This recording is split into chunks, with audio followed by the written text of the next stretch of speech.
Irmãos, tome seus assentos, meus queridos. Uma vez mais, nós estamos reunidos aqui no propósito de chegarmos até fevereiro do ano que vem.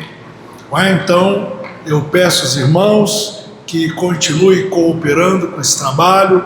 Não é uma obra muito fácil de ser feita, então eu louvo a Deus pelas vossas vidas, você que está acompanhando por esse veículo que é a internet também. Deus abençoe vocês. Nós estamos hoje, irmãos, na parte 6, estamos avançando, né? Parte 6. Eu tenho feito essa pergunta, irmãos, já há um bom tempo. Um bom tempo eu faço essa pergunta para mim, né? Qual o preço da minha alma?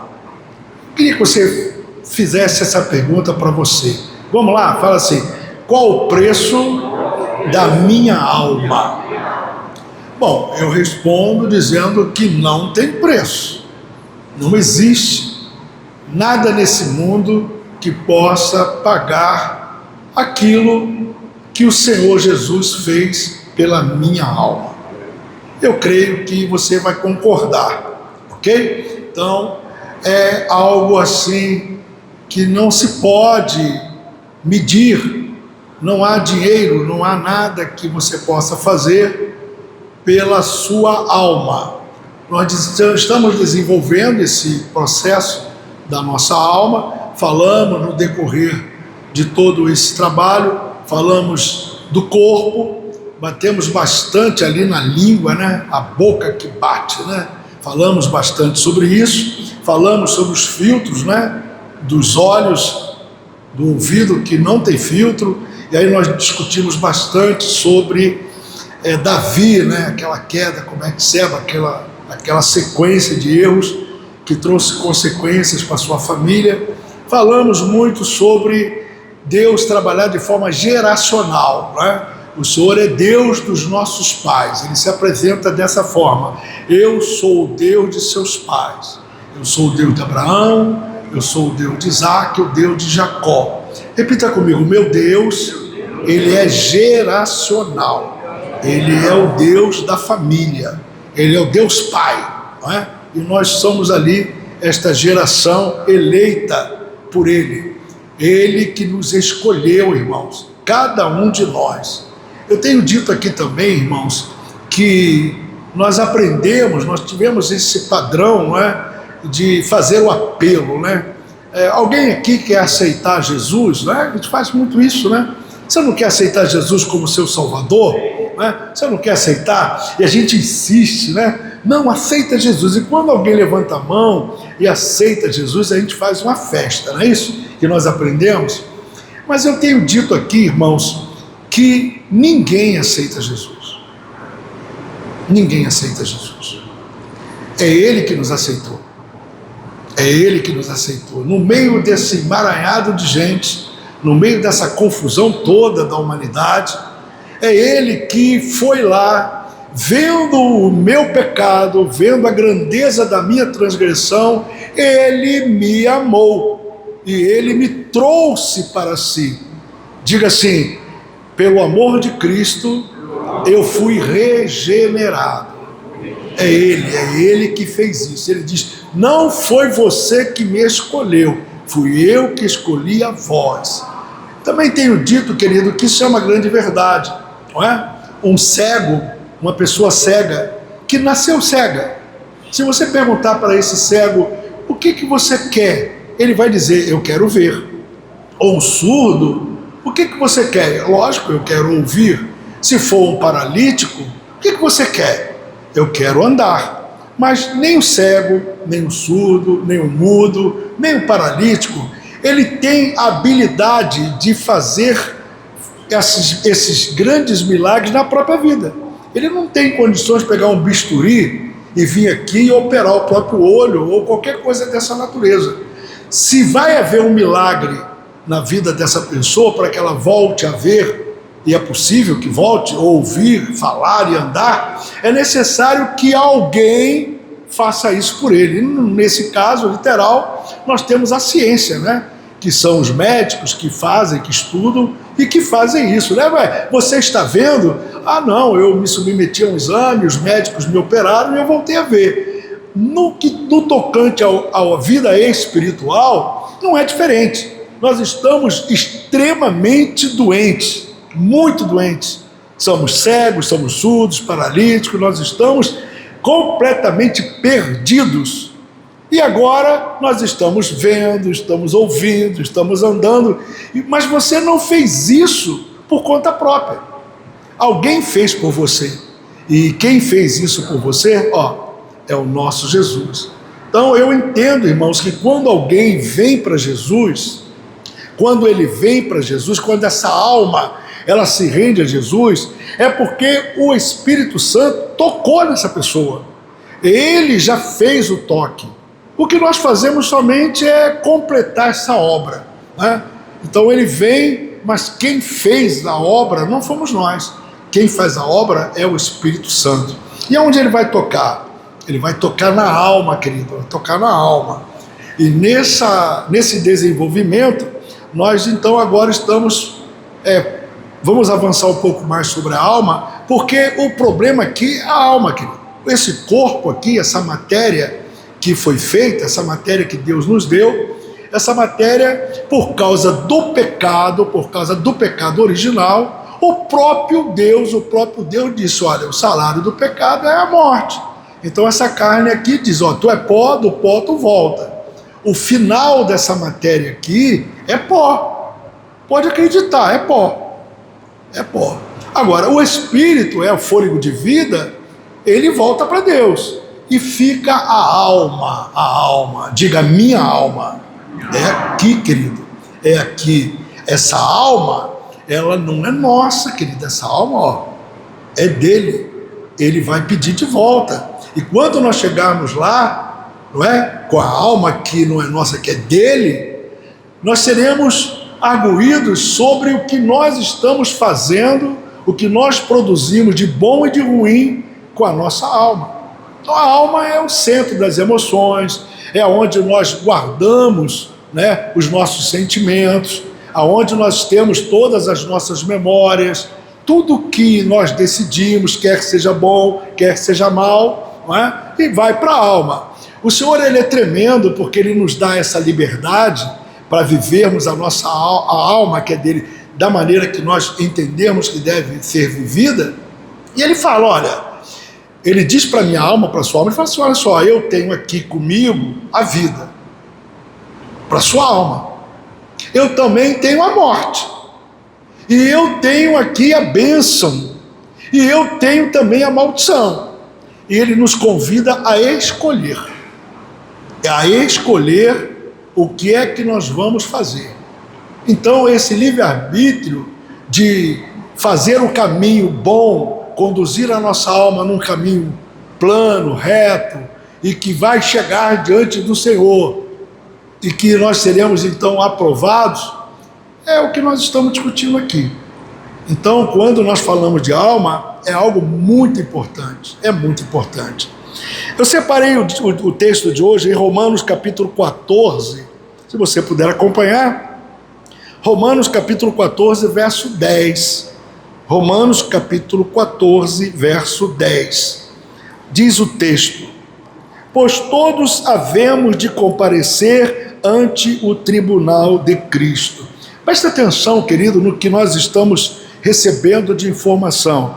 A Bíblia não está dizendo que serão alguns, está dizendo que todos, ou seja, todos aqueles que nasceram, todos aqueles que vieram à existência, todos, certo? Todos havemos de comparecer ante o tribunal. É o tribunal. Quando você pensa no tribunal, o que você sugere? Tribunal significa algo que vai ser juizado, algo que será dado uma sentença. Eu, quando penso em tribunal, eu imagino que o tribunal é o martelo. O tribunal tem um juiz que vai dizer, ou você está absolvido, ou você está sentenciado, ou você está condenado. E está dizendo que é todos, não está dizendo que são somente os ruins. Ali é todo mundo vai chegar ali.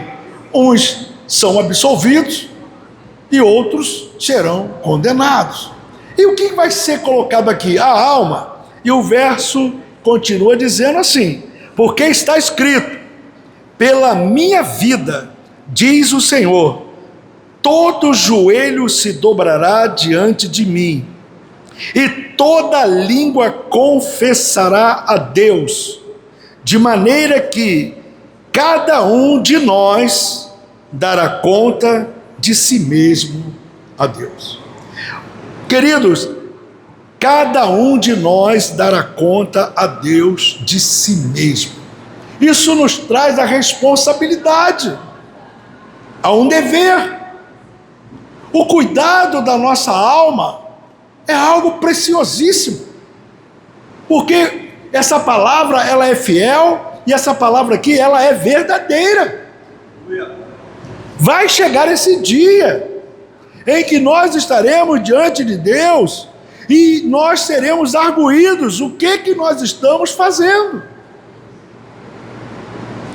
Esse texto vai desenrolar aqui uma reflexão. E eu gostaria muito que você prestasse atenção. Eu vou procurar ser bem lento aqui para você procurar entender sobre isso. A base da nossa vida, ela aponta para o momento em que nós estaremos sozinhos. Quando a Bíblia diz que todos e cada um, está dizendo que seremos chamados um. Cada um de nós está apontando que nós estaremos sozinhos, de forma muito sincera e diante de Deus, transparente. O Senhor diz: a alma do Pai é minha, a alma do Filho, ela também é minha. A alma que pecar, essa morrerá. Ou seja, o pai ou o filho, a mãe, o irmão, ele não vai chegar diante desse tribunal e advogar a minha causa. O texto está dizendo que esse assunto é absoluto. Não haverá defesa. Aquilo que você fez, segue-se o juízo. Não é isso que a Bíblia diz? Ao homem é dado o direito de morrer o quê? Uma só vez. Daí segue-se o juízo. É impossível eu pedir ajuda a qualquer um de vocês para que venha advogar a minha causa diante do juiz dos juízes, do advogado dos advogados. Então, não tem. Isso vai ser algo ímpar. Ao falarmos sobre alma, percebemos que a vida que nós vivemos é um caminho sem destino, mas uma jornada de responsabilidade que termina com o encontro desse tribunal.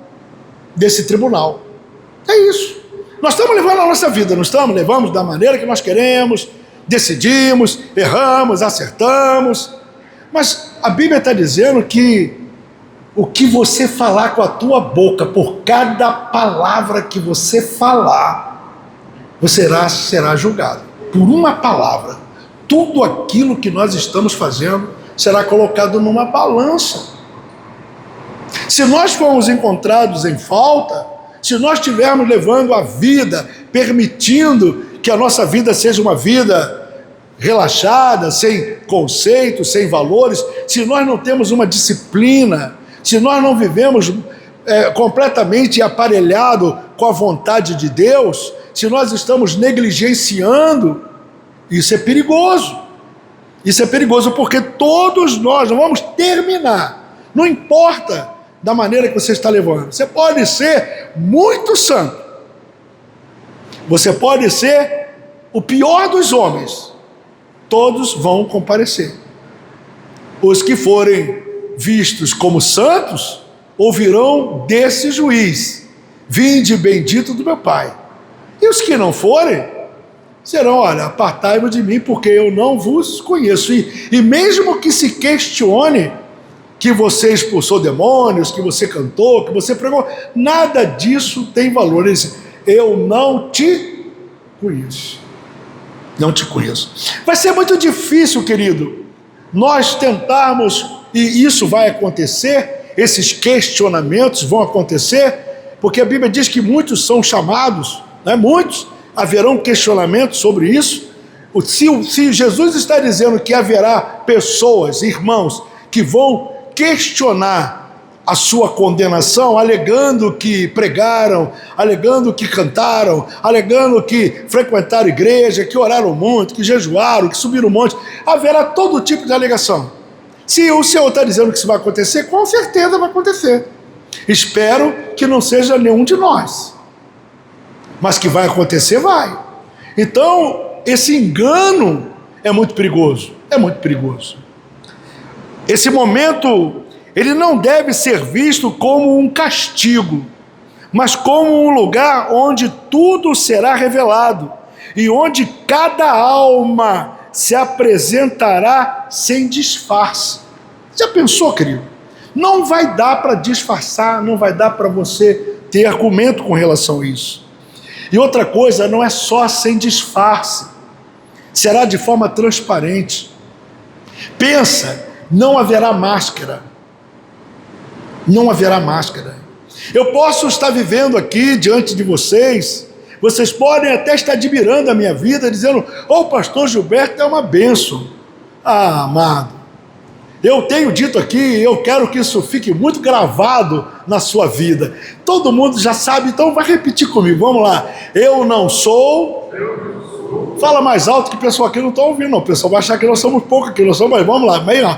Eu não sou o que eu penso que eu sou. Eu também não sou o que eu penso, que as pessoas pensam que eu sou. Aponta para outra e diz assim, eu sou aquilo que Deus sabe que eu sou. Não haverá máscara. Não haverá máscara. É por isso que eu estou batendo bastante sobre a alma, porque tudo isso está dentro de cada um de nós. Não haverá máscara.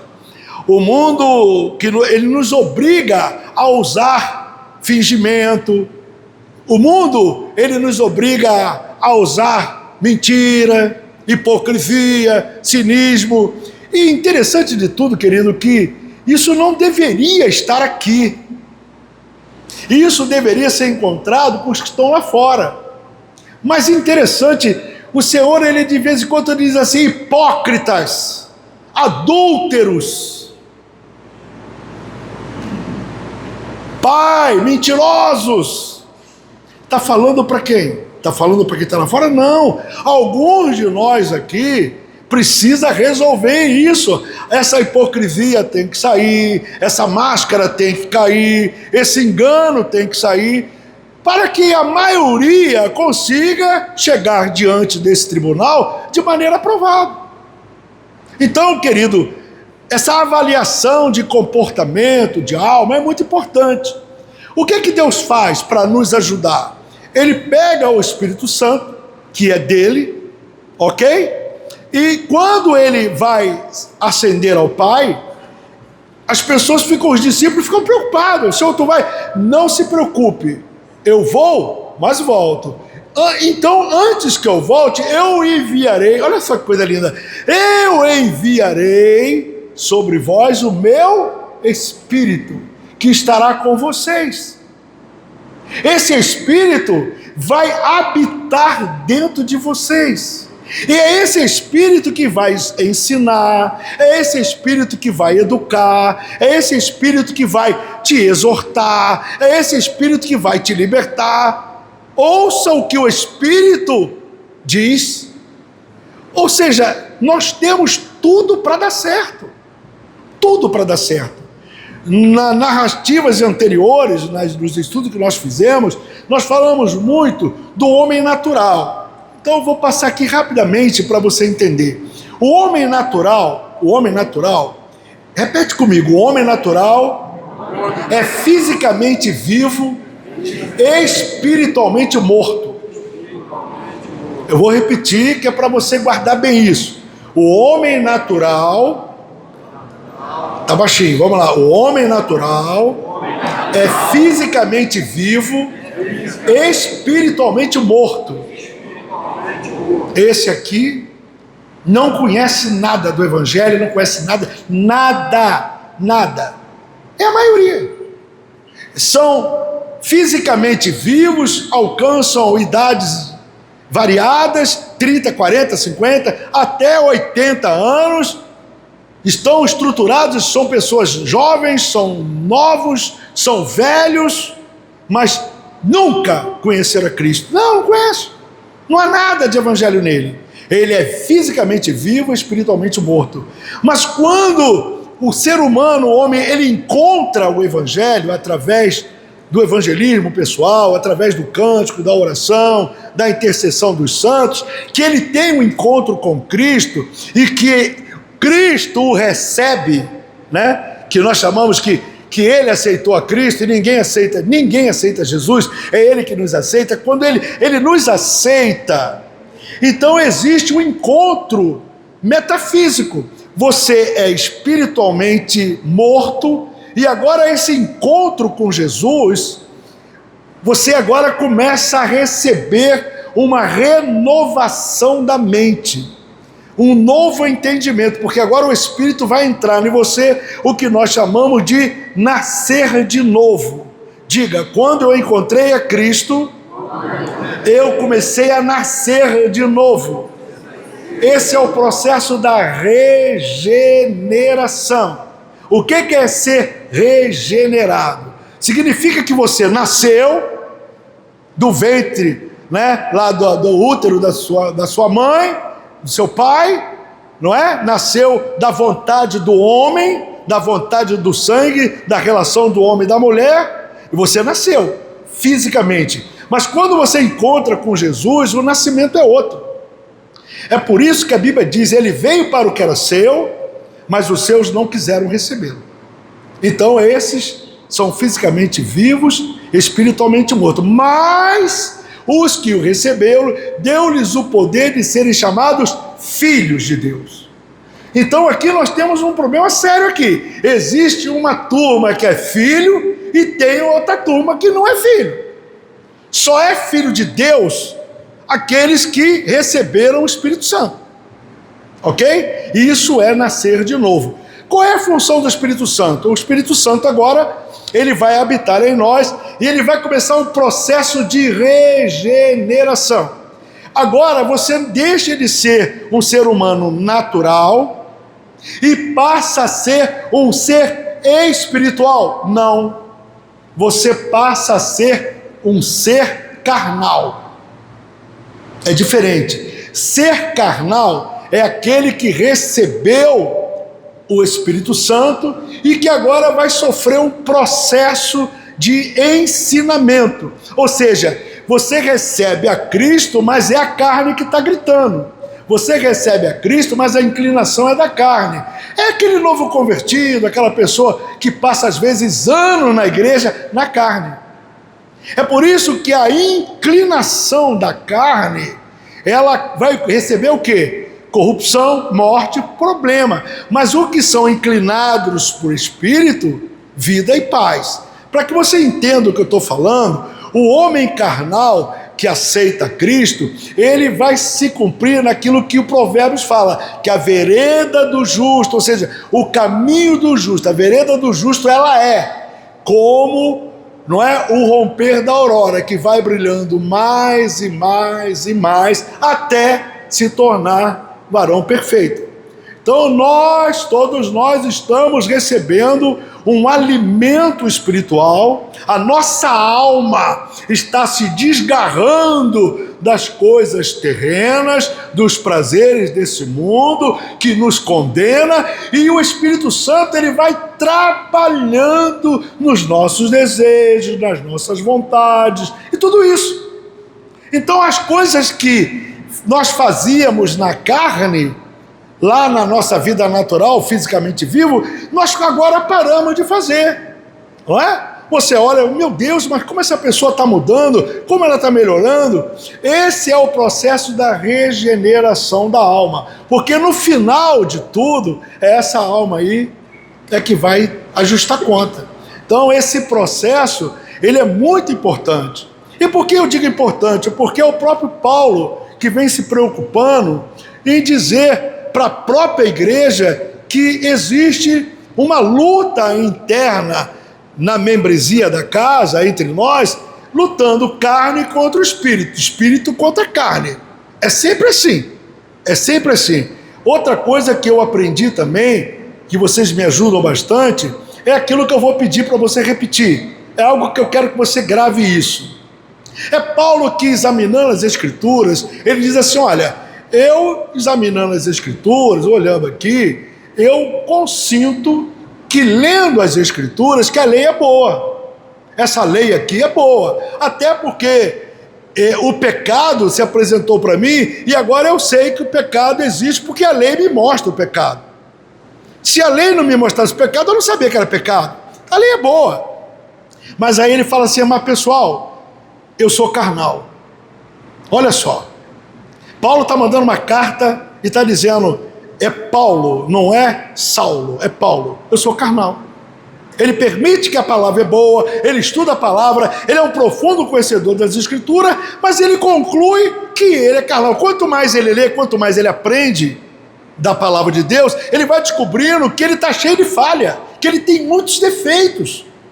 E ele entra numa linha de confronto, e ele diz, olha, eu lamento, ou seja, olha aqui para mim, Paulo, eu vou usar uma palavra aqui, Paulo ele manda uma carta para uma igreja, e ele diz assim, olha só, vocês que estão me ouvindo, igreja, eu vou tirar minha roupa aqui, eu vou tirar minha roupa diante de vocês, eu vou me despir diante de vocês, eu vou ser transparente, vocês estão vendo aqui, sou eu, Paulo, que fui pego pelo Senhor, naquele momento em que ele se revelou, Saulo, sou eu, perseguidor dos cristãos, sou eu.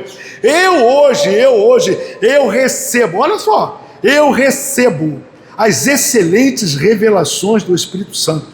É esse moço aí, que já não é perseguidor dos cristãos, ele agora é perseguido, ele agora está mandando carta para a igreja. Imagina que é uma autoridade máxima. Hoje nós reverenciamos Paulo e nos inspiramos nele nas nossas mensagens, né, Rodrigo? Falamos, Paulo é uma referência para nós, não é? Para todos os evangelhos. É esse Paulo aí. Ele pega a igreja e diz assim, estão me vendo aqui? Vocês estão me vendo? Pois olha, não é nada disso. Eu sou carnal. E por que tu é carnal? Porque eu estou num processo, a minha alma não foi completa. É bem diferente quando ele diz, combati o bom combate, acabei a carreira, guardei a fé. Ele está dizendo, a obra não foi completa, agora é com Deus, mas eu lutei até o final. Ele está dizendo, esquecendo-me das coisas que ficam para trás, eu avanço, eu estou continuando. Esse Paulo, ele diz assim, gente, presta atenção, olha o processo que eu estou passando. Ele traz para si a responsabilidade, ele vai dizer, olha, o bem que eu quero fazer, o bem que as Escrituras me ensinam, aquilo que eu concordo com a palavra, esse bem, exatamente esse bem, é exatamente isso que eu não faço. Você teria coragem de pensar desse jeito? Imagina, fala comigo, segundo as Escrituras, e eu concordo plenamente com ela, tudo que está escrito ali, que eu deveria fazer, é exatamente o que eu não faço. Por que não faz? Porque o comando que está aqui na mente, ainda não foi completamente regenerada. Ou seja, está no processo. Existe um processo de reeducação, de um alinhamento com o Espírito Santo. Ele está dizendo, eu estou tendo dificuldade de absolver o que Deus quer para mim. Então eu continuo fazendo as coisas erradas. Eu quero fazer o bem, mas o bem que eu quero fazer, eu não consigo. O que Paulo estava dizendo, ele revela aos Gálatas capítulo 5, dizendo, olha, eu sei o que é fruto do Espírito. Eu sei, mas não consigo. Eu não consigo. Eu faço as obras da carne. E isso é um conflito para mim. E ele faz assim, gente, olha só, a coisa é tão difícil que aquilo que eu não quero fazer, eu faço. Repete comigo, o que eu não quero fazer é exatamente o que eu faço. Eu vou pedir para você entender de novo. Vamos lá. Repete lá do fundo da sua alma. Aquilo que eu não quero fazer é exatamente o que eu estou fazendo. Fala assim, ora, se eu não quero fazer, de novo para você entender, ora, se eu não quero fazer, eu não quero e faço, quem está fazendo? Quem está fazendo? Essa é a nossa questão. Então, querido, existem áreas dentro da nossa mente, dos nossos desejos e vontades, que precisam de um ato emergencial. Existe, até porque o texto está dizendo que todo joelho vai se cobrar, e tu não sabe a hora que isso vai acontecer. Pode ser que seja hoje, ou não, pode ser que seja no arrebatamento coletivo da igreja, mas de vez em quando tem um que está indo. De vez em quando tem um irmão que fecha aqui, o corpo desce e a alma dele vai. E depois, querido, como é que você vai ajustar conta? Então você não acha que é importante você cuidar das coisas que você faz e que não deveria fazer?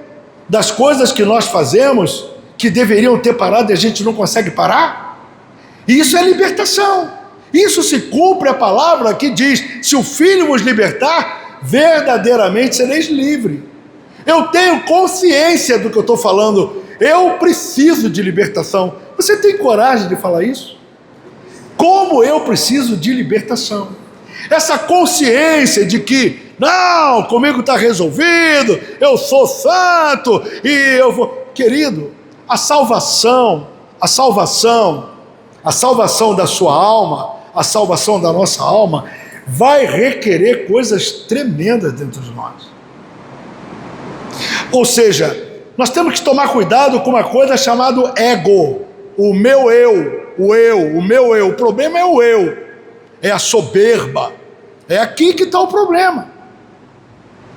Tiago, ele escreve, olha, Deus, ele resiste aos soberbos, ele resiste, porém dá graça aos simples. Humilhai-vos diante da potente mão de Deus e ele te exaltará. Resistir o diabo e ele fugirá de vós. O problema aqui é exatamente isso. Aniquilar essa força é a coisa mais importante para a nossa vida. O texto diz que não há criatura alguma encoberta diante dele. Antes de todas essas coisas, e são nuas, são patentes aos olhos daquele a quem temos que tratar. Preste atenção, haverá um tratamento de choque. Eu vou ler o texto aos Hebreus capítulo 4, verso 13. Não há criatura alguma, pastor Rodrigo, não tem jeito, tu não vai escapar, pastor. Viu, pastor Luiz?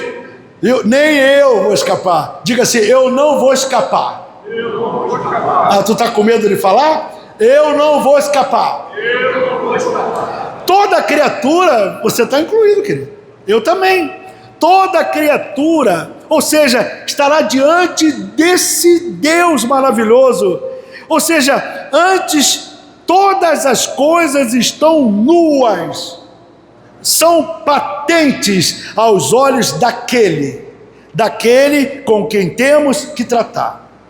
Ou seja, não dá para esconder. E como é que não dá para esconder? Olha aqui para mim. Deus, ele fez o corpo, a matéria, e ele gostou tanto dessa matéria que ele fez essa matéria alma vivente. E como é que ele fez alma vivente?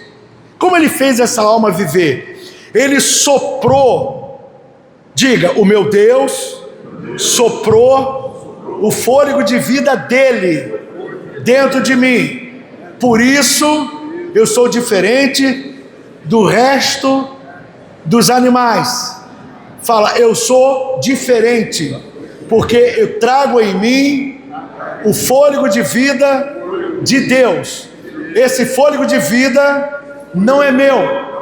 De novo, esse fôlego de vida não é meu, é dele. É a alma. É a alma. Então, como você vai se esconder se é Deus dentro de você? Fala, o Espírito Santo dentro de mim é Deus dentro de mim. Como você vai se esconder? Como? Então, querido, isso me chama muita atenção. O versículo que nós abrimos, ele mostra muito claro: pela minha vida, diz o Senhor, pela minha vida, todo joelho se dobrará diante de mim, e toda língua confessará a Deus. Ou seja, reconhecendo que Ele, o nosso Deus, Ele é o dono da nossa história. Você pode estar escrevendo a tua história, eu posso estar escrevendo a minha história, nós todos podemos estar escrevendo uma história, cada um tem uma história, mas essa história vai terminar lá em cima. Histórias que serão aprovadas, serão colocadas no livro da vida, ou histórias reprovadas. O autor da vida, ele vai olhar para a minha história, ele vai olhar para a tua história, ele vai olhar para a história da humanidade, e ele vai aprovar ou vai reprovar. É isso que eu entendi. A alma, que é a nossa parte, que nunca morre. A alma não morre. Por quê? O corpo morre, não é isso? E a alma, volta para Deus. Está lá, só aguardando esse momento. E tudo aquilo que você fez, tudo aquilo que nós estamos fazendo aqui, quer seja bom ou ruim, será ajuizado. Então a alma, ela não morre, ela é uma caixa preta de uma aeronave. O corpo é a aeronave que caiu, pegou fogo, destruiu tudo. Aí eles vão atrás da caixa preta. Pegou a caixa preta, está tudo registrado lá dentro. Está tudo lá. A alma, ela guarda tudo o que escolhemos, como formamos o nosso caráter, lembrando, sim, que o que o homem semear, isto ele ceifará. Presta atenção, nós sempre olhamos esse texto aos Gálatas, dizendo o seguinte: olha, se você roubar, você vai pagar pelo roubo em vida, paga também. Esse ceifar aqui, ele não é só na vida terrena entre nós, né? Se eu fiz um mal para você, eu vou colher mal para mim. Ou seja, se eu trair você, eu vou receber traição. Sim, se eu plantei traição, eu vou colher traição. Se eu plantei mentira, eu vou colher mentira. Tá certo. Mas analisando dessa forma, o ceifar aqui significa céu, querido. O que tu semear na terra, lá no céu você vai colher. Vai colher o quê? Porque se nós, como seres humanos, semearmos as coisas que edificam a Deus, as coisas que nos levam ao céu, qual será a colheita? Céu. Se eu estou dentro de um parâmetro, se eu estou conduzindo a minha vida segundo os preceitos de Deus, se eu não me deixo corromper, se eu mantenho uma vida aprovada segundo os preceitos, as leis de Deus, porque Deus é assim, Ele colocou muros, ok? Deus colocou limites. O homem não tinha limite, mas por causa da desobediência, então ele cria regras. Ele fala para Moisés, esse povo é rebelde, eu vou matar essa turma aí. Você não mata não, desse povo. Você não tirou do Egito? Não mata não, eu vou matar, sai da minha frente que eu vou matar. Não faz isso não. Aí o que Deus faz? Ele escreve mandamentos, por causa da rebeldia. Então ele escreve leis, ele escreve estatutos, mandamentos, e diz ao povo que é para andar nesse mandamento. Ele diz ao povo para andar aqui. Todo aquele que estiver fora desses limites, não é? Então repita comigo: quem fizer uma cova, cairá nela. Significa romper o limite. Então aqueles que andarem nesses parâmetros, eles vão colher o quê? Vida eterna. Mas o que significa ceifar aqui? As coisas ruins também. Então ele está dizendo, não erra, não erra. É o quê? Em vida. Não conduza a sua alma, a sua vida, nas práticas que contrariam a vontade de Deus. Não faça isso, porque haverá colheita. E quando você tem que corrigir isso? Depois que morrer? Não, querido. É agora. E eu acho que já está tarde demais. Mas ainda dá tempo, né? Vamos lá. Assim, cada um de nós prestará conta de si mesmo. E esse acerto é a prova da nossa liberdade e do nosso amadurecimento espiritual. Essa reunião nos convida para refletir. Essa reunião nos convida a você imaginar que essa alma que você está administrando, ela vai subir aos céus, vai ascender aos céus, e que você vai ajustar conta com ele, não é? Lembra das distribuições dos talentos, né? Como é aquela passagem? O senhor da casa deu um talento para um, deu talento para o outro, deu talento para o outro, deu. Não lembra disso? Eu não sei aí, não lembro a quantidade dos talentos. Alguém sabe aí a quantidade?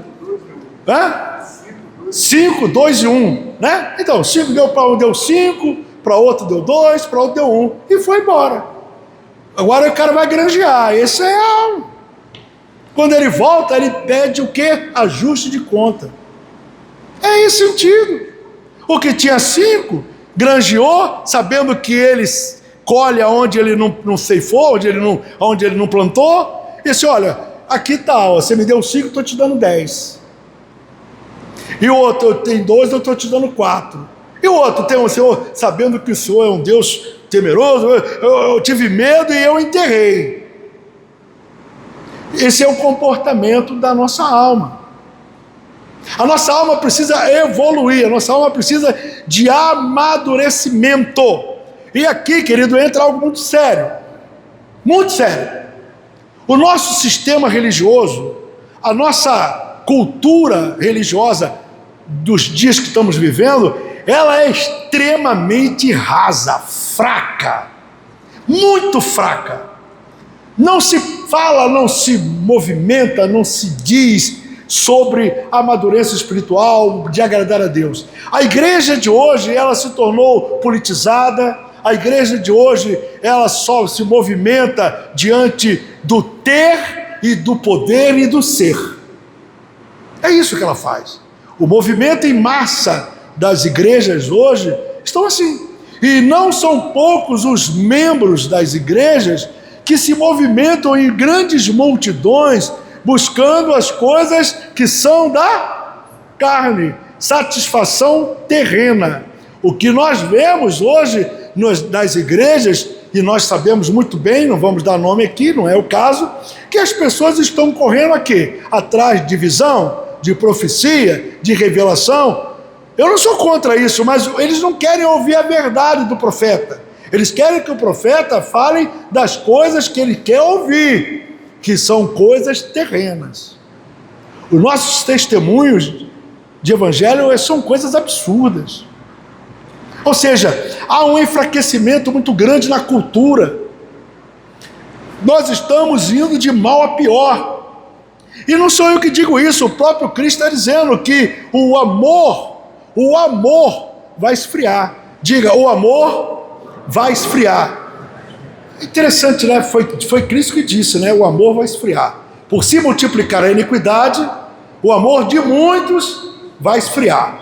Ou seja, você sabe que eu fiquei pensando nisso? Eu pensando em alma. Está dizendo, a alma de alguns vai esfriar. Mas é o amor. Talvez, Ricardo, seja que eu não te ame mais como eu te amava antes. Talvez seja o pai que não ama o filho que não ama o pai, o irmão que não ama o irmão. Ou seja, haverá um esfriamento na relação. Também, mas eu já penso um pouco mais terrível isso. Quando ele diz que o amor vai esfriar, que o espírito dele vai sair, ele está dizendo, eu mesmo vou esfriar. Porque o texto diz, Deus é amor. Ok? Não diz que Deus é amor? Deus é amor. Ou seja, o tamanho da negligência, o tamanho da frieza está acontecendo entre nós, que o Espírito de Deus, o próprio Deus, ele vai se afastar. É isso. Quando Salomão recebeu a instrução da construção do templo, houve diretrizes. Se o povo que se chama pelo meu nome se humilhar, orar, se arrepender e buscar a minha face, e Deus foi dando instrução para ele, esta casa não será chamada outra casa senão casa de oração, as minhas mãos, os meus olhos, os meus ouvidos estarão atentos à oração que se faz nesse lugar, e a minha glória está lá. Eu escolhi esse lugar para que eu more nele. Glória a Deus. Nós gostamos dessa parte, mas se você for ler o texto, você vai dizer, porém, se houver negligência entre vocês, e se vocês fizerem tudo contra o que eu vos digo, eu mesmo sairei deste lugar. E aquilo que seria chamado casa de honra, será chamada de casa de escândalo. Passarão por esse lugar, esse lugar não é a glória de Deus? E por que está desse jeito? É porque Deus saiu dali. Agora imagina que eu estou falando de um templo físico, onde nós nos reunimos. Mas você sabia que a coisa é tão terrível que o Senhor diz para mim e para você, você não olha essa estrutura não, você é o templo do Espírito Santo. Diga, eu sou a casa de Deus. Se a nossa alma não tiver alinhada, adequada, o Espírito vai sair. A Bíblia diz, não apresenta os seus corpos, os seus membros, como instrumento de injustiça. Corpo, alma, Espírito Santo, na presença do Senhor. Então cada um de nós vai prestar conta diante de Deus. Não seremos julgados pelos erros dos outros, nem pelas dificuldades que passamos, mas pelo modo que cuidamos do nosso coração e das nossas vontades, pois o próprio Jesus perguntou, pois que aproveita o homem ganhar o mundo inteiro, se ele vai perder a sua alma? Esse é o desejo da minha alma. Esse é o desejo da nossa alma, é ganhar, ganhar, ganhar, ganhar, e ter, e conquistar, e eu preciso, eu quero mais, eu quero mais, eu quero mais. Esse é o desejo da nossa alma, esse desejo alinha com o mundo e alinha com a carne. Repita comigo, a minha alma anseia por Deus. A minha alma. Então, se a minha alma anseia pelas coisas do reino, e se eu tenho sede do Deus vivo, se eu quero viver dentro dessas águas, então por que nós estamos vivendo uma igreja tão fragilizada? Por que quando se faz estudos da escola bíblica dominical, ou se faz seminários que vai tratar de ensinamentos sobre alimento da alma, por que a igreja não... Você já percebeu que domingo todas as igrejas estão lotadas? E eu te pergunto, um domingo por semana, ou seja, 2 horas no domingo é suficiente para você alimentar a tua alma? Todo dia, aqueles que podem, e 100% pode, acorda, todo mundo toma um cafezinho básico, mas toma um café, aqueles que podem comem um pãozinho, aqueles que podem botam uma manteiguinha, um queijinho, pegam um café com leite, alimenta o corpo. Quando dá por volta de 11 horas, meio-dia, está lá o corpo gritando, eu preciso almoçar. E você escolhe um alimento, e você pega o pratinho, e você come.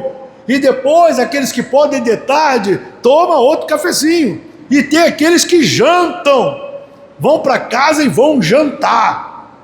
E tem outros mais afortunados que lá para a volta de 11 horas ainda faz o café da noite ainda. São 5 refeições por dia.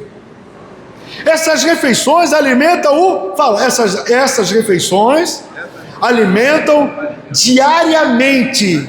Repete, essas refeições alimentam diariamente o meu corpo, a minha matéria. Tá bom, tá legal, não tem problema. E a alma? Quantos minutos você fica alimentando a sua alma por dia? E quando nós chegamos na igreja, passou 2 horas, a gente já quer, vou para casa. Ainda tem esse tal de Big Brother, ainda tem. Antigamente tinha esse troço. Crente que sai do culto, adorando, e vai ver Big Brother. Eu não consigo imaginar. Então nós começamos esse texto dizendo, até quando você vai coxar entre 2 senhores? Se o Senhor é Deus, seguiu. Se é Baal, seguiu. Cuidar da alma é a tarefa mais importante que nós temos. Repete, cuidar da alma é a tarefa mais importante da minha vida. Isso tem que ser repetido muitas vezes. Os pastores precisam reciclar isso. E por quê? Pois ela é o que sobra quando a vida acaba. Diga, quando a minha vida... você está com medo de falar? Quando a minha vida acabar, ou seja, quando eu morrer, quando eu for sepultado, diga, e eu vou ser, só vai sobrar a alma. A alma não morre. A alma segue-se o juízo. E você não acha que isso é importante, você entesourar? Não acha importante você enriquecer, ganhando galardão e não condenação? Pois é, o texto diz, e o pó volte à terra como era, e o Espírito volte a Deus que o deu. É esse, Eclesiastes capítulo de número 12, 7. Viver pensando na eternidade muda nosso presente. Vou repetir, se você ficar pensando na eternidade, se você quiser valorizar a tua eternidade, a eternidade da tua alma, o teu presente vai melhorar. É reflexo direto. Se eu estou investindo na vida eterna, e se eu recebo informações que eu vou dar conta da minha alma na vida eterna, e a única maneira de eu receber o galardão da vida eterna é no tempo presente eu melhorar, isso é reflexo direto, querido. Ou você muda, ou você muda. Direto. Ou seja, é dar valor a cada decisão. Aquilo que eu estou decidindo hoje vai ser decidido no céu. Então nós vamos tomar muito cuidado com aquilo que nós falamos, vamos tomar cuidado com aquilo que nós pensamos. Antes de você se irar, você vai calmar. Opa, peraí. Você vai procurar o quê? Gerar dentro de você o fruto do Espírito. Paciência, longanimidade, amor, não é isso? Perseverança. Não é isso que você vai gerar. Então todos nós aqui temos a carne gritando. A minha carne grita. Ontem ela gritou. Ontem a alma gritou. Eu quebrei o pau no banco, mano. Eu boto logo que o pessoal filmou. Quebrei o pau no banco. Saí da linha. Ainda tem outra, pastor Gilberto, dentro do banco. Filmaram, fazer o quê? Botei ordem lá naquela bagunça lá. Mas vou fazer o quê? Eu saí dali. O Josival estava comigo. Pastor, já era, cara, agora já foi. Polícia! Botou tudo em ordem, tudo certinho. Andou a fila, todo mundo se organizou. Alguém tem que gritar, mas faltou o quê? Controle. Por isso que eu digo, querido, eu sou igual vinho. Às vezes tu olha para o pastor aqui, tu pega o pastor lá, é santo. Cara, queira Deus que eu seja santo. Eu tenho tantos defeitos quanto vocês, às vezes até mais do que vocês. Eu só estou aqui pela misericórdia. Eu só estou aqui porque eu não sei. Eu vou depois perguntar, por que tu me botou lá? Eu sou o menor de todos, eu sou o menor. Vocês são infinitamente melhores do que eu. Né, Josivaldo? Ficou feio lá, o Josivaldo ainda filmou ainda. Tomara que ninguém bota lá no YouTube, né? Como é que é? No TikTok. Mas a hora que funcionou, né, Josivaldo? Funcionou. Deu uns gritos lá dentro, todo mundo se arrumou. Aquelas senhas, né? Correu rapidinho. Aí eu tô lá na gerente resolvendo o meu problema. Aí vem uma irmãzinha, bate nas costas e diz, pastor, não, como é que foi, Josivaldo? Assim, posso te contar um segredo? Pode, senhora, pode. Você é o pastor Gilberto, né? Sou eu mesmo. Já foi, se Jesus tem misericórdia. É isso. As decisões tomadas. Ou seja, talvez aquilo que está em silêncio no nosso coração, aquilo que a gente não revela, aquilo que está oculto, essa batalha interna que você tem, que você luta, é aquilo que você está escondido, que talvez você não conte para ninguém. É uma luta interior muito grande. O texto é claro, querido. Pois que aproveita o homem ganhar o mundo inteiro? De que adianta essa loucura, essa coisa frenética, essa correria do dia a dia, consumindo todas as horas do dia? Você percebeu que nós acordamos e nós vamos atrás de produzir de tantas tarefas e tudo que nós fazemos é pertinente a esse mundo? Tudo.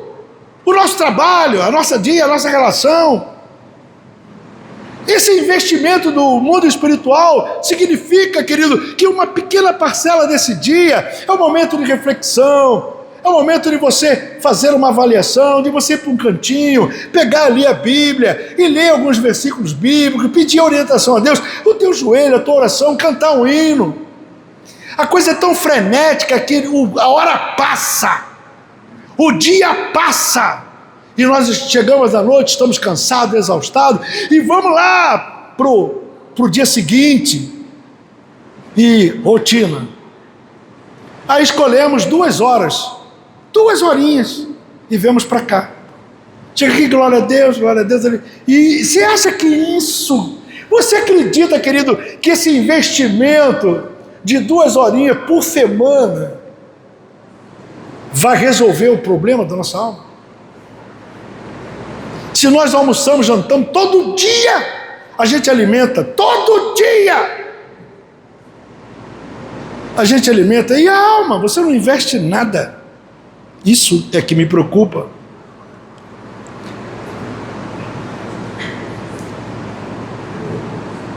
Muitas vezes as pessoas gastam toda a sua energia e tempo tentando conquistar bens, conquistar posições e o reconhecimento dos outros, esquecendo-se de que nada disso vai atravessar a fronteira da eternidade. O meu carro, a minha roupa, as minhas bijuterias, o toque do meu cabelo, o tempo que eu fiquei no salão, o tempo que eu fiquei na oficina, as horas que eu fiquei ali na internet pensando besteira, tudo isso, todos os seus bens ficarão aqui.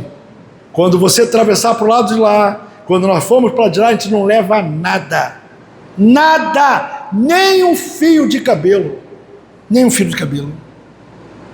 O Senhor nos confronta com uma balança muito clara ao dizer: porque aproveita o homem ganhar o mundo inteiro e perder a sua alma? Ganhar o mundo pode parecer o auge do sucesso do homem, mas se o preço para isso for o abandono do caráter e da destruição da própria alma, o resultado final é uma falência espiritual completa. Pensou nisso? Nós estamos impulsionados a ter, a conquistar, a possuir o máximo que nós podemos. O máximo. Todas essas coisas são terrenas e passageiras. As eternas, o investimento é muito pouco, muito pouco.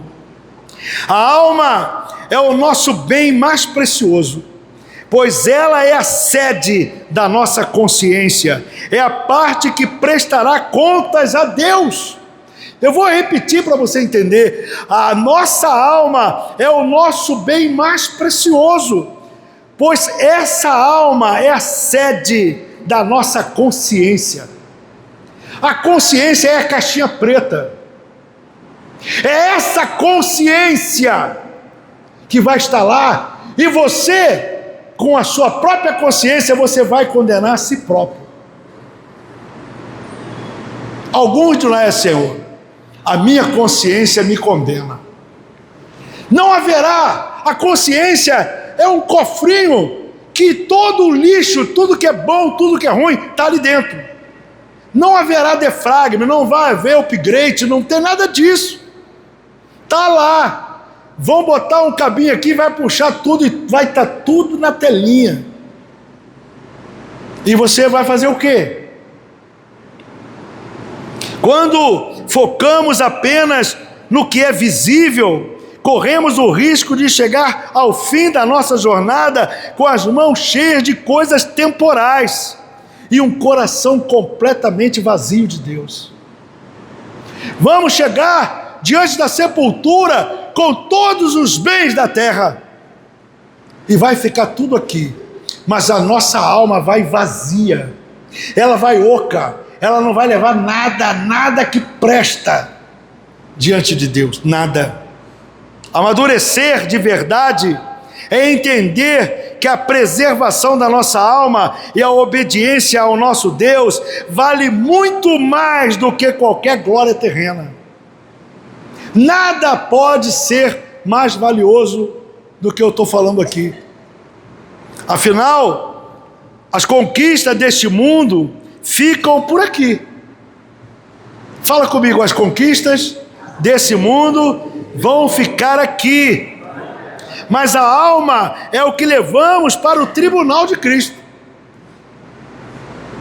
É a alma. E aí eu te pergunto: o que eu estou protegendo mais hoje? Quais são as coisas que você mais protege? Aonde você investe mais? Não me responda. Eu faço a pergunta e vou fazer de novo. Meu amado, minha irmã, meu irmão, você que está aí na internet, você que está aí, eu estou falando contigo. Olha aqui, o que é que eu estou protegendo mais? A alma é o investimento. Responda você. O meu patrimônio ou é o meu caráter? É uma pergunta. O meu conforto ou a minha salvação? Quanto nós investimos no nosso conforto? E quanto nós investimos num coração aprovado diante de Deus? Que cada um de nós possa viver com a sabedoria de quem cuida do que é eterno, sabendo que tudo que o homem semear, isso ele ceifará. E que a maior vitória que uma pessoa pode alcançar, a maior vitória é chegar diante de Deus com a sua alma preservada, com a sua alma limpa, pelo poder daquele que deu a instrução. A instrução da alma é aqui. O aprendizado e na alma prática é aqui. É por isso que o Senhor disse: eu não vou deixar vocês só. Eu vou enviar para cada um de vocês o meu Espírito. E esse meu Espírito vos ensinará. O meu Espírito vai te exortar. O meu Espírito vai te educar. Ele vai alinhar você comigo. Ouça o que o meu Espírito está falando a você. Ouve, alma. ouça o Espírito. Filho meu, medita nessa palavra, segue esse caminho, e assim você encontrará salvação da sua alma.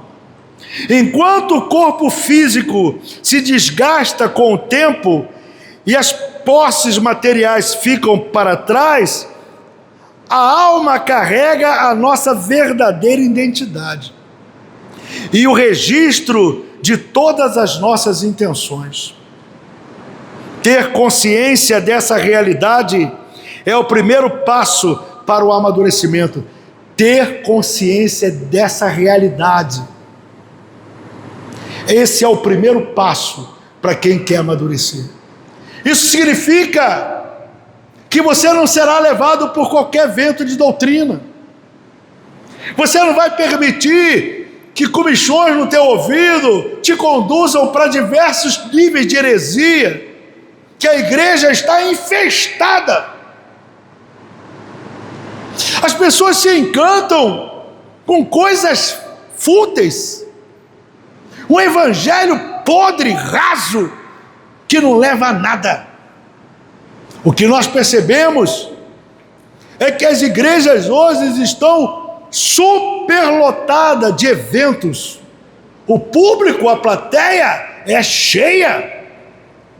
Ali tem revelações, tem visões, e o que se revela, e o que se mostra, se não é exatamente isso que eu estou falando. E o povo gosta disso, o povo se agrada disso, mas se levar uma palavra ajustada, algo que disciplina, algo que confronta, algo que faz você ir para casa assim, ai, doeu, o pastor bateu, meu Deus, está doendo, mas aquilo ali tu vai para casa e o Espírito de Deus vai trabalhando. Você ouviu, minha filha? Olha lá, vamos lá, e você começa a aprumar, você começa a mudar, a refletir, não tem sentido, tem sentido. Fazendo assim, você está criando uma metanoia, é uma renovação da mente. A nossa consciência, ela funciona como uma testemunha interna. Diga, a minha consciência é a minha caixinha preta. Está tudo lá. Vão ligar e você vai puxar e você vai ter que ver. É isso. Cada um de nós dará conta a Deus de si mesmo. Quando cuidamos da nossa alma, nós estamos cuidando da nossa integridade e da nossa paz, preparando o terreno para o encontro final. Isso aqui é um investimento. Ser crente, ei, está me ouvindo aqui? Você, crente, você está investindo na tua própria vida. O maior investimento que tem. Toda vez que você lê Bíblia, toda vez que você ora, toda vez que você louva, toda vez que você vem para as escolas bíblicas dominicais, toda vez que você alinha a tua vida com Deus, você está investindo. E o que a Bíblia diz? Vinde a mim os cansados, oprimidos, sobrecarregados, e eu vos liberei. Encontrarei descanso para a vossa alma. Para a vossa alma. Salmo 89, verso 48, diz assim, eu gosto demais, quando eu estou fazendo sepultamento, eu quero mudar esse verso e não consigo. Toda vez que eu vou enterrar alguém, eu gosto desse verso aqui. Registra aí na tua Bíblia, eu vou repetir, Salmo 89, 48, que homem há que viva e não veja a morte, ou que livre a sua alma do poder do mundo invisível. Isso já está na minha mente. Quando me chamam para o sepultamento, está lá o verso. Eu posso falar entre quando, mas esse aqui não, esse aqui é chave. Vamos repetir? O pessoal da internet vai repetir lá. Vamos lá, todo mundo, vamos lá. Que homem há que viva e que não veja a morte, ou livre a sua alma do poder do mundo invisível. A alma, ela vai separar do corpo, o corpo vai descer a sepultura, a alma entra num caminho. A alma, ela agora se desprende do corpo, da matéria, e ela segue um caminho que diz que é o poder do mundo invisível. Que poder é esse? Que poder é esse? Zelar pela alma é um ato de sabedoria, pois é ela que se apresentará diante do tribunal de Deus, onde todas as coisas serão esclarecidas. A maior riqueza que nós temos não está nas mãos, mas na limpeza, na saúde do nosso interior. É isso, pois o que o homem vê, o que está diante dos seus olhos, porém o Senhor olha para o coração. Aquilo que nós colocamos diante dos nossos olhos são coisas humanas, que nos levam às coisas desse mundo, mas o Senhor, Ele está olhando esse coração aqui, a alma. Viver com essa clareza transforma a maneira como tratamos o próximo e como lidamos com os nossos próprios erros, buscando sempre o arrependimento e a retidão, que preservam que a nossa parte mais valiosa é a eternidade. Diga comigo, a parte mais preciosa da minha vida é a eternidade. Você já parou para pensar na eternidade? Já viu que pouco se fala isso? Que você é eterno. Nós somos eternos. Esse corpo vai para onde o Senhor designou, mas a alma não. A alma não. Eu anotei algo importante aqui, eu queria que você prestasse atenção. A alma, olha aqui para mim, a alma é o solo onde se manifesta a nossa verdadeira natureza. Eu vou repetir. A alma é o solo onde se manifesta a nossa verdadeira natureza e onde tomamos as decisões mais importantes da nossa existência. É na alma. Então eu quero que você ouça de novo.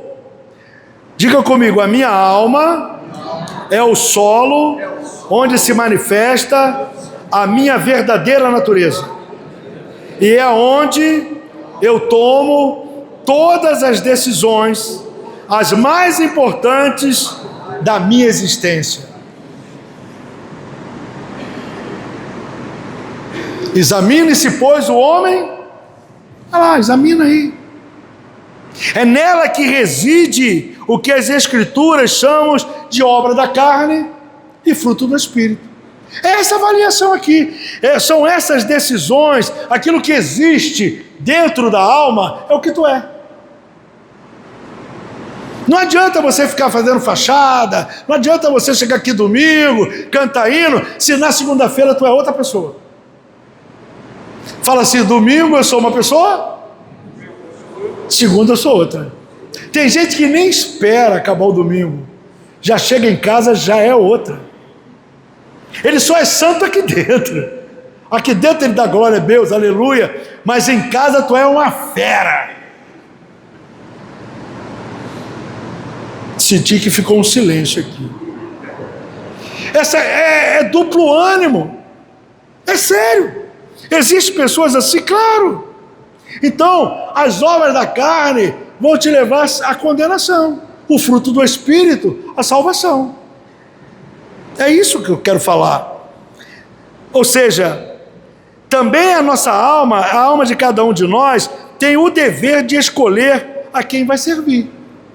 Ou eu vou servir a carne, ou eu vou servir ao Espírito. Eu tenho os dois. Quem decide é o eu. O eu decide. Fala assim, eu decido. Fala, eu decido. A carne ou eu decido o Espírito. Como é que você pode identificar isso? Simples. Pelo fruto, se conhecereis a árvore, ou pela árvore, se conhecereis o fruto. Se o fruto que você está gerando, se as coisas que você está verbalizando, se as coisas que você está escolhendo, está decidindo, se todas as coisas que você faz como opção da tua existência, elas vão na direção do Evangelho, então você vai gerar o quê? Fruto do Espírito. Mas se porventura você é temporal e que você ora, tu está aqui, no domingo tu é uma coisa, durante a semana tu é outra. Se você é crente e fala palavrão, se você é crente, mas a pornografia está aí do teu lado, meu amigo, se você é crente, mas você toma uma asinha, você está entendendo o que eu estou falando? O que? É o que? A Bíblia diz, querido, que a minha alma, ela vai verbalizar o que ela está cheia. A boca fala do que está cheio, a alma. Diga, a minha alma, ela vai verbalizar o que está lá dentro. Em tudo. E você acha que não tem muita coisa para trabalhar? Você acredita que não são todos os cristãos salvos? Só porque levantou a mão para Jesus? Só porque é batizado? Só porque fala em língua? Só porque canta, prega? Você acredita que esse camarada, esse indivíduo verdadeiramente está salvo só pelo que ele faz? Ele vai ser cobrado pelo que ele é de fato. E ninguém sabe, só você e Deus sabe. E às vezes o inimigo da tua alma sabe também. Essa escolha não é algo que outra pessoa possa fazer por nós.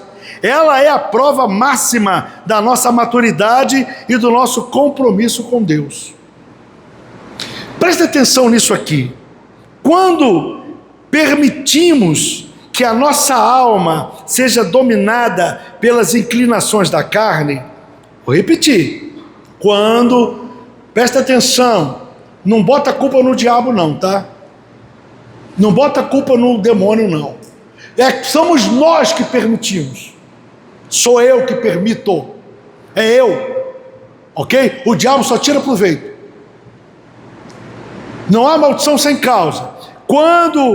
Eu vou passar para mim. Quando eu permito que a minha alma seja dominada pelas inclinações da minha carne, eu estou caminhando para desordem e para a perda da minha paz interior. Mas quando eu submeto a minha vontade ao governo do Espírito Santo, caminho para colher a vida que agrada a Deus. Sou eu que escolho. Sou eu que escolho isso. É você que escolhe. É muito mais do que vir a culto domingo. É muito mais do que isso. A responsabilidade de inclinar a alma para a luz ou para as trevas pertence a cada um de nós. Eu vou repetir isso de novo. Não entra nessa, Deus me ajuda, Pai me ajuda, oh Pai amado, me ajuda Jesus. Para com isso. Campanha nenhuma vai resolver isso. Esse evangelho é para outra igreja. Essa aqui não tem isso não. Essa igreja não agrada, não veio para agradar não. Isso não existe. Deus te deu inteligência, te deu sabedoria, Deus te deu conhecimento, te deu livre-arbítrio. É você que tem que resolver isso. E na hora em que você determinar que você vai fazer, aí sim, só nessa hora o Espírito Santo vai te ajudar. Mas você tem que fazer a tua parte. A responsabilidade de se inclinar a alma para a luz ou inclinar a sua alma para as trevas pertence a cada um de nós, pois de maneira que cada um de nós dará conta a si mesmo a Deus. A responsabilidade é nossa. Não podemos culpar as circunstâncias ou outras pessoas por essas inclinações que alimentamos em segredo, pois a alma é a sede da nossa vontade, é o lugar onde o caráter é forjado. Falar a vontade é minha, o caráter é meu. Traz para si. Amadurecer de verdade é assumir esse governo. Ou seja, entendendo que somos nós que decidimos quais sementes vamos gerar no nosso coração. Sou eu que decido a semente, se ela é boa, se ela é ruim. E isso se chama livre. Você é livre. Temos a obrigação de escolhermos bem. Temos a obrigação de peneirar isso, de discernir isso. Eu tenho dito, irmãos, que a melhor coisa que pode acontecer na minha vida, na sua vida, não significa todos os dons são bons, mas tem um dom que você tem que pedir. Mas pede que Deus dá. A Bíblia diz que se você pedir, Deus dá. Dom do discernimento dos espíritos. Nunca a igreja precisou tanto desse dom. Discernir. A Bíblia diz que o diabo se faz até de anjo de luz, enganando. Nós temos essa obrigação de discernir essas coisas. E por quê? Porque o que semeia na carne ceifará corrupção, mas o que semeia no Espírito, do Espírito ceifará a vida eterna. Sabe quem semeia? Você sabe quem semeia? Eu vou perguntar, você sabe quem semeia? Diga, quem semeia? Sou eu. Fala, sou eu. Sou eu. Somos nós. Deu para você entender como é importante a alma? Que homem é que viva e não veja a morte? Ou livre a sua alma do poder do mundo invisível? A consciência da nossa brevidade é o que nos dá a verdade e a sabedoria para viver. Ou seja, diante da eternidade da alma, a nossa existência é pequena demais. O tempo de vida que nós temos para fazer boas escolhas e decisões é algo que você merece urgência. Não deixe para fazer amanhã aquilo que você tem que fazer agora, porque o amanhã você não sabe nem se você tem. É algo emergencial. O salmista nos confronta com uma pergunta que ninguém pode evitar a questionar: que homem há que viva e não veja a morte, ou livre sua alma do poder do mundo invisível? Essa indagação nos mostra que, embora possamos cuidar do corpo e acumular bens, ou seja, nenhum esforço humano é capaz de vencer a finitude da vida. A Bíblia diz que é um fôlego. Você não pode acrescentar um minuto na tua vida. Se Deus tirar o espírito dele, você morre. Acabou. Ou seja, proteger a alma por conta da sua própria conta. Eu não posso proteger a minha alma contra as forças desse mundo espiritual se você não tiver um discernimento. É por isso que a Bíblia, ela é lâmpada para os meus pés, ela é luz para os meus caminhos, ela é meu guia. Presta atenção, eu aqui vou explicar melhor o que eu acabei de falar para vocês. Eu vou explicar. A finitude da vida é a realidade que nivela todos os seres humanos. Ou seja, todos vão morrer. Ninguém vai ficar aqui. Todos vamos morrer. Ou seja, independentemente de suas conquistas, das suas posses ou da sua posição social nesse mundo, vai morrer.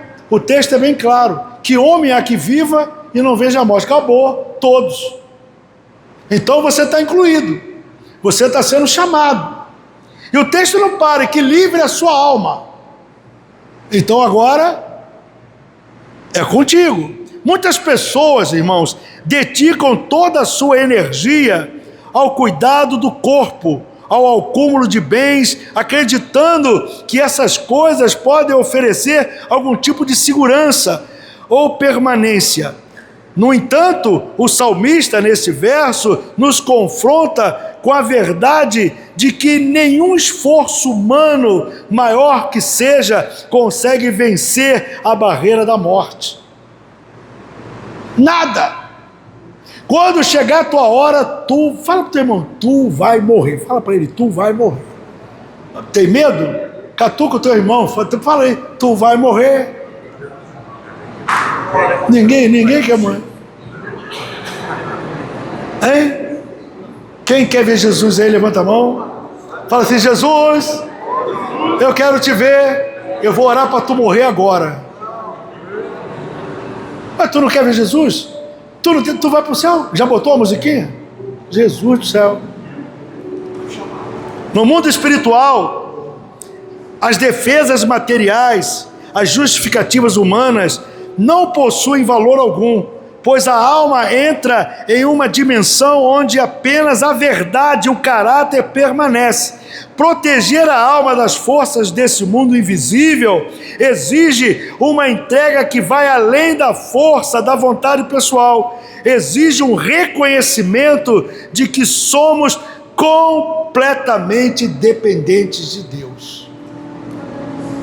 Amadurecer, baixa um pouquinho, Rafael. Amadurecer de verdade é entender que enquanto o corpo volta ao pó, a alma segue para um encontro eterno, onde as máscaras vão cair. Eu vou repetir.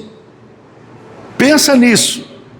Amadurecer de verdade, o homem crente maduro, que não se deixa levar por qualquer coisa, ele entende que enquanto esse corpo aqui, ele volta ao pó, a alma segue para um encontro eterno, onde as máscaras vão cair.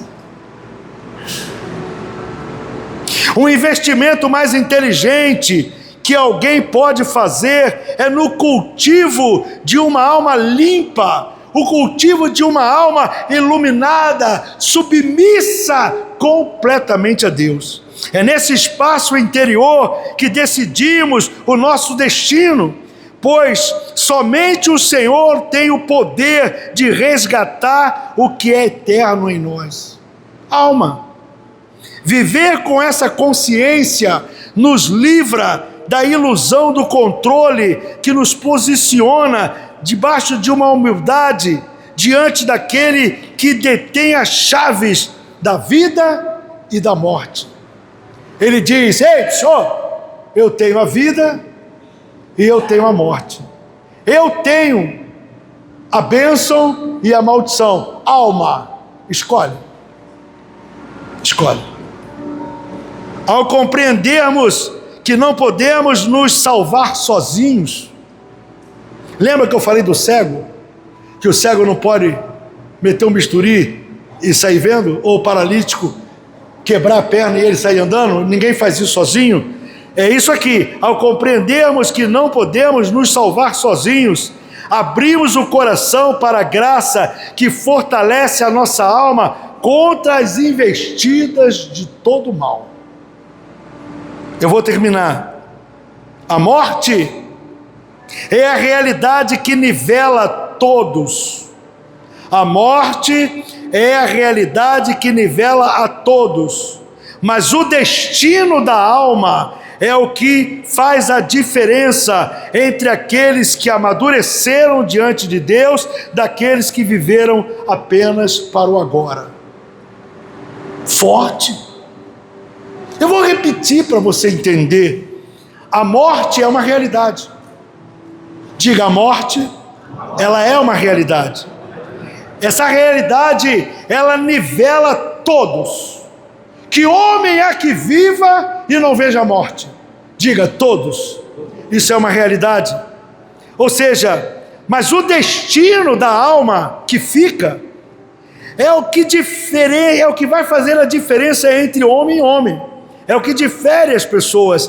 Essa diferença é aquela para aqueles que se amadureceram em Deus, daqueles que não se amadureceram, daqueles que cresceram, expandiram, multiplicaram, investiram, a alma avançou, cresceu. Esses são um. E aqueles que nada fizeram com a sua alma, esses são outros. Livrar a alma do poder do mundo invisível não é uma obra que o homem realiza por suas próprias mãos, mas é o resultado de quem decidimos servir. Entendeu isso? Eu vou repetir e eu acabo aqui. Ou seja, livrar a alma do poder do mundo invisível, segundo o salmista, não é uma obra que o homem realiza por suas próprias mãos, mas é o resultado de quem decidiu servir enquanto tivermos fôlego de vida. Enquanto você tem fôlego de vida, aí há esperança. Que Deus te abençoe, em nome de Jesus Cristo. Te coloque de pé.